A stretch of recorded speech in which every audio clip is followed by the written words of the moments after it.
Smart spending on a tight budget. When you're on a fixed income, you've got to watch your pennies. And protecting your hard-earned dollars. Things happen, and next thing you know, you can't get your money back. If it's too good to be true, it's too good. We're looking at smart ways to save in the new year. Save that money. Why not? I'm John Matarese. Thanks for joining us for a Don't Waste Your Money special, Smart Spending in 2026. You know, this past year, shoppers everywhere were plagued by high prices on everything from travel to housing to car buying. So this half hour, we're revisiting some of our favorite money-saving strategies to help you trim your budget. Nowhere do shoppers feel the impact of high prices more than at the grocery store. So we kick off this half hour with some of the money-wasting traps that can really add to your grocery bill. Kayla Pasquale is a registered dietitian. Oh my gosh, potatoes are such a value in a bag. Who loves finding great deals. But she sees people waste money at the grocery store every day by opting for convenience. Trying to avoid some of the pre-cut, the pre-packaged fruits and vegetables can definitely help savings. She says whole lettuce, broccoli, and carrots offer huge savings. What is some of the markups that you I would say almost double with some of the salad bags and even like cut fruit.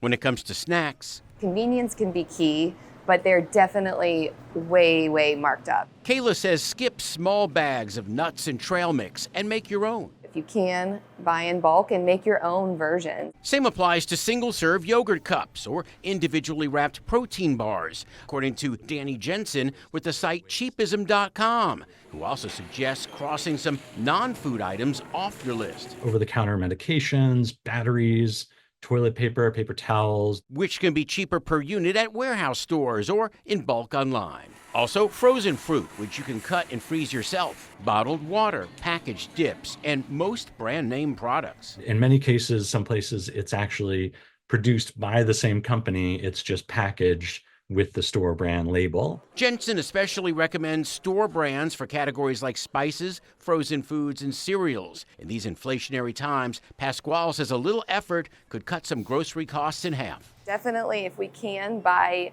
larger items or items that are not wrapped in plastic. Can shopping on certain days and at certain times save you money? Well, thanks to one company's research and some of our own digging, we uncovered some online shopping secrets that could help you stick to a budget. Some shoppers like browsing in person, while others can't ignore the perks of online shopping. The ease and convenience, not having to go into the store. But when you click and buy online could make a difference in how much you pay, according to data gathering company Smart Proxy. We tracked more than 3,000 price changes across different retailers. It found mornings, 6 a.m. to noon, typically offered lower prices, with Tuesday mornings being the most affordable. Start of the week is usually slower in terms of sales. Then retailers tend to drop the prices. The most expensive time? Friday mornings. We conducted a price test of our own, using a small sample of 12 products from 4 retailers. The LG TV is $369. After 2 weeks, we found prices went up, most often on Mondays. This gaming headset, for example, went from $36.99 on Sunday to $49.99 on Monday. 2 clothing items we tracked, a sweatshirt from Target and shoes from Dick's, dropped in price on Thursday mornings.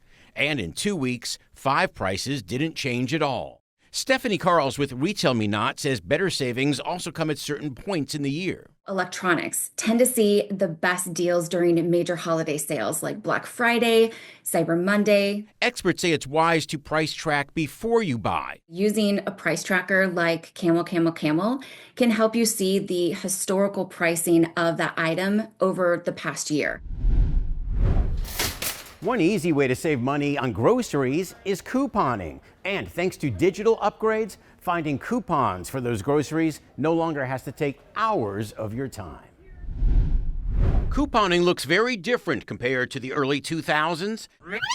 Back in 2008, I talked to one woman who shopped with a binder full of paper coupons. In a matter of seconds, I can see all of my coupons at once. Fast forward, and you no longer need a binder, just your phone.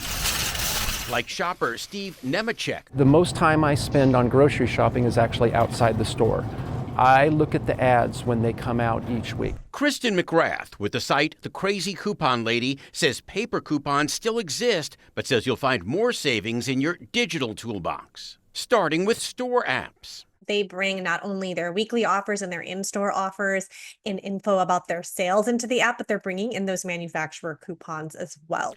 Some stores even offer customized coupons based on your shopping history. 20% off on potatoes, 20% off of pears. To make the most of your coupons, McGrath says stack coupons. Some stores will let you use a manufacturer offer with a store offer. And add more to your wallet with cashback apps like Ibotta or Fetch. Cashback for sharing your receipts on top of the regular couponing that you're doing. Of course, some shoppers miss the good old days of paper. I don't do it because it's too confusing for me. But McGrath says if you have a phone and an app, it makes it a lot more accessible. When it comes to price, nothing really compares with Chinese retailers Shein and Temu. They promise crazy low prices, but when it comes to quality, reviews are mixed. So we turn to some experienced shoppers for their take on what to buy on these apps and what to skip. Jill Ernst loves showing off her Temu hauls. It's a fairly nice sweater, has a hood to it. Button-up sweater, $20. Laundry organizer, just $15. She's about to buy a new pet gate for her dog. The pet gate is $4. $4? Yeah, $4. That's it. That's it. Jill loves the prices, but says quality can be hit or miss. She says this bargain neck pillow turned out to be no bargain at all. Well, I actually had to buy this one after I bought this one because this one just doesn't work. What about Temu competitor Shein? Smart shopping expert Trey Bodge likes it for one-off clothing items like party attire. A sequin blouse, for example, or a little fur jacket, a faux fur jacket. You can get these things very inexpensively. But she warns shoppers that in some cases you get what you pay for. This is very fast fashion. Bodge says she's less impressed by clothing on Temu. However, they do have lots of little household items like little kitchen gadgets and things like that I've had some good luck with. And she says returns through both apps have been straightforward and simple.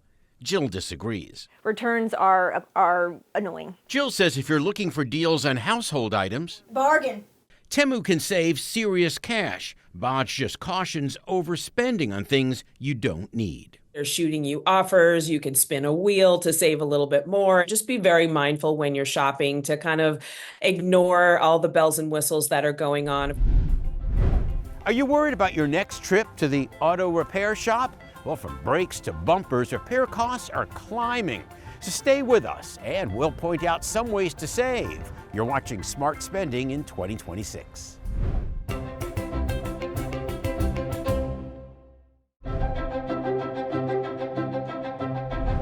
Welcome back to Smart Spending in 2026, a Don't Waste Your Money special. You know, expensive electronics, tariffs, and labor costs have all contributed to rising car repair bills. So much so that some drivers say they can't afford a big repair.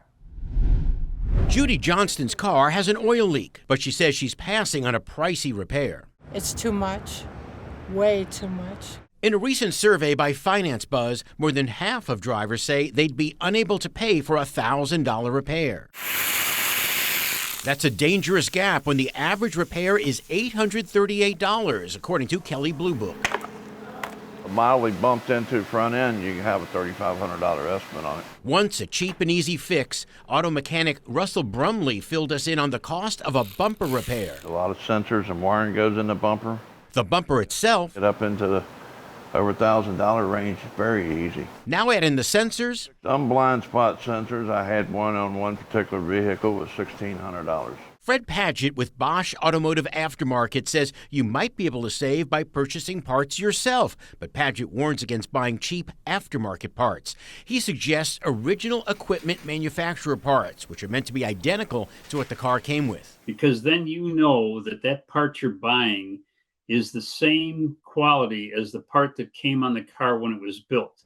To save on car repairs, ask your shop about coupons or discounts. Use an auto parts store for something like a battery replacement. And don't skip regular maintenance. With a little help from YouTube, Patchett says some routine maintenance can be done at home, like oil changes and changing your transmission fluid. Brumley says his shop is seeing higher prices. And parts sometimes get hard to get a hold of.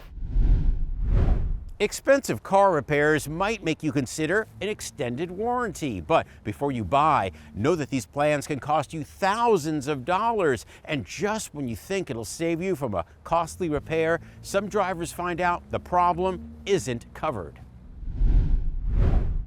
Glendora Cornist just bought a new SUV. The new car is fantastic. But it comes with a monthly payment she didn't want.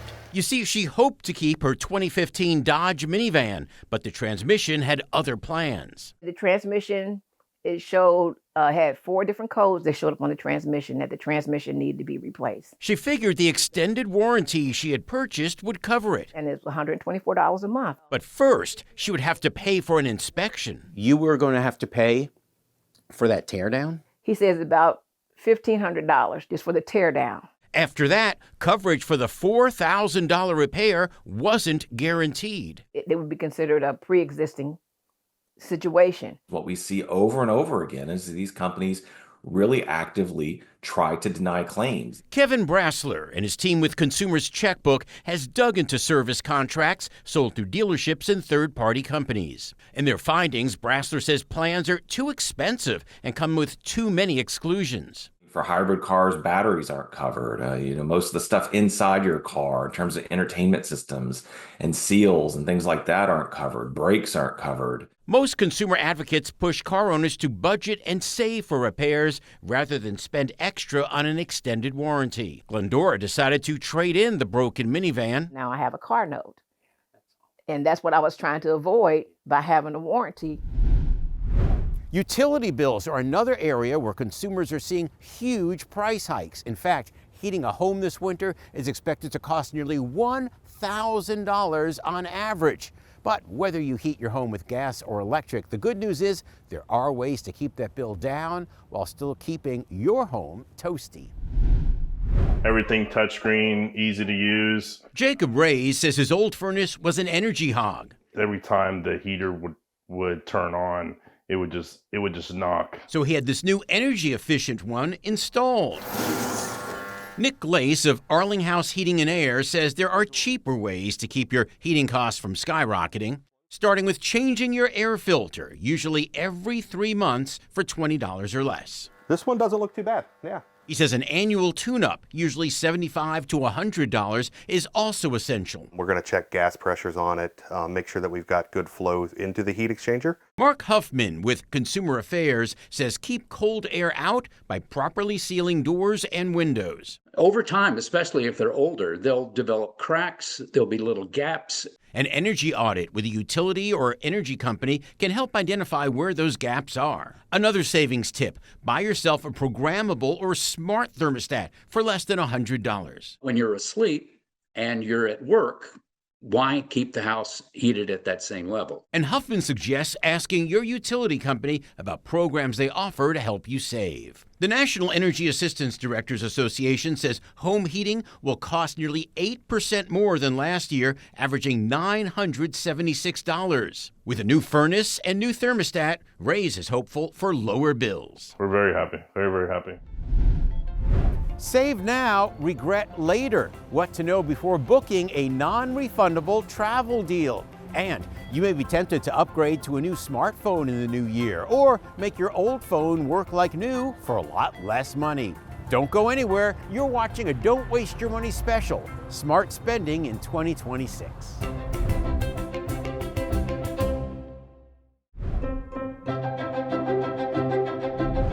Thanks for sticking with us. You're watching a Don't Waste Your Money special, Smart Spending in 2026. You know, one way to save money on travel is by booking economy seating when you're flying or a non-refundable hotel room.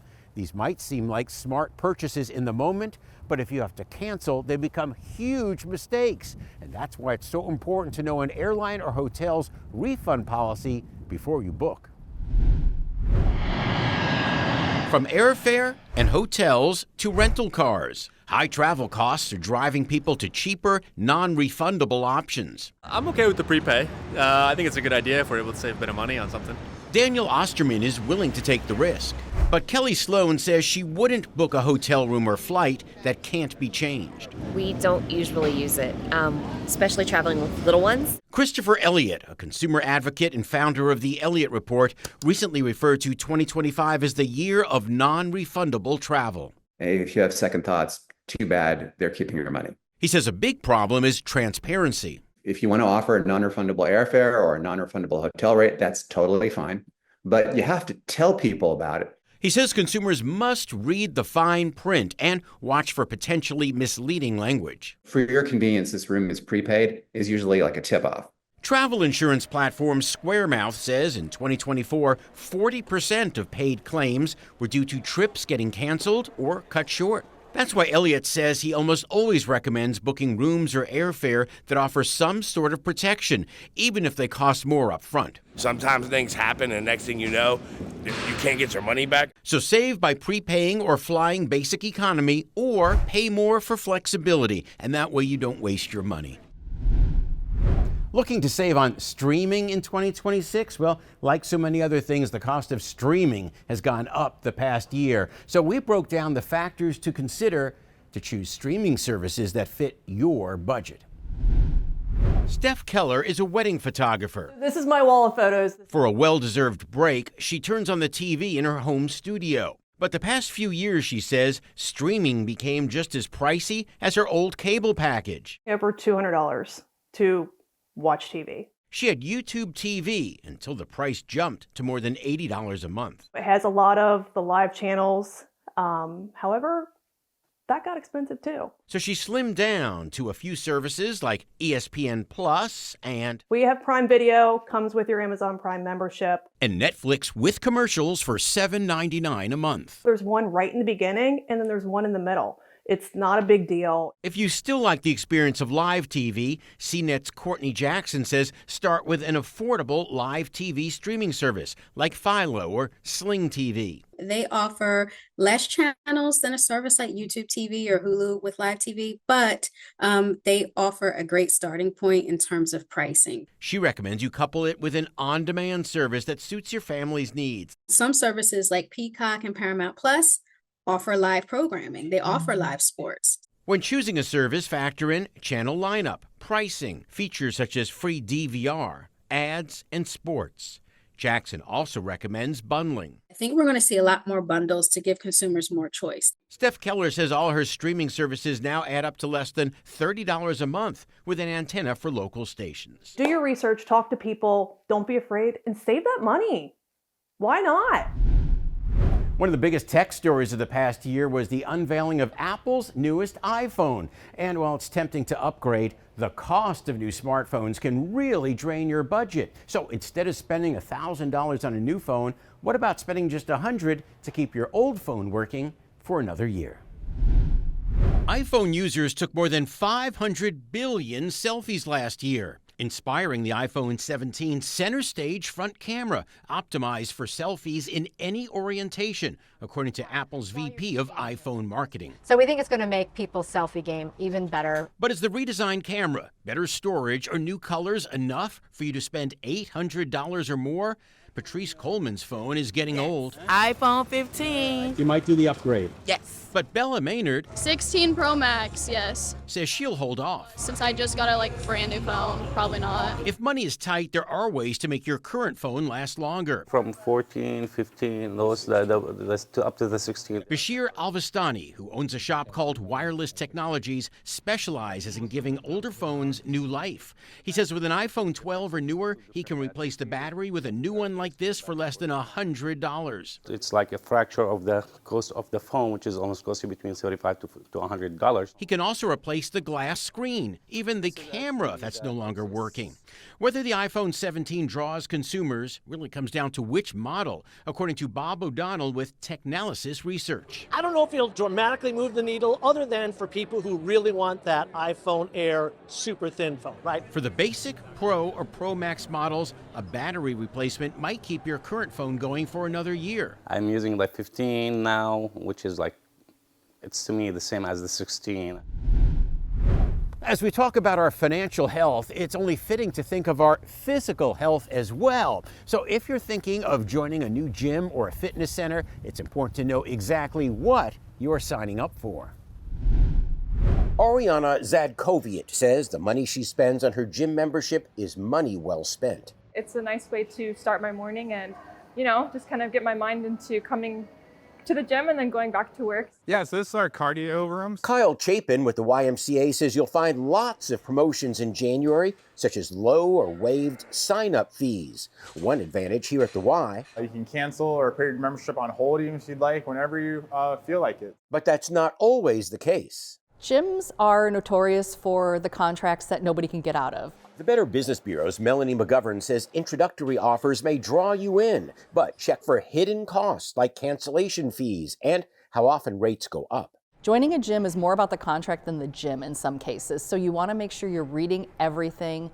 You're asking a ton of questions. Questions like, what happens if I move? What happens if I get injured? And can I freeze my membership? If the gym owner or manager isn't answering your questions or they're pressuring you to sign before you even get a chance to, do a workout or take some classes, you might want to think about going to another gym. If it all checks out, Ariana says it's a great way to kick off the new year. I love coming to the gym. Thanks for watching our special Smart Spending in 2026. Now, throughout the new year, we'll share more stories to help you save money and improve your financial situation. I'm John Matarese. As always, don't waste your money.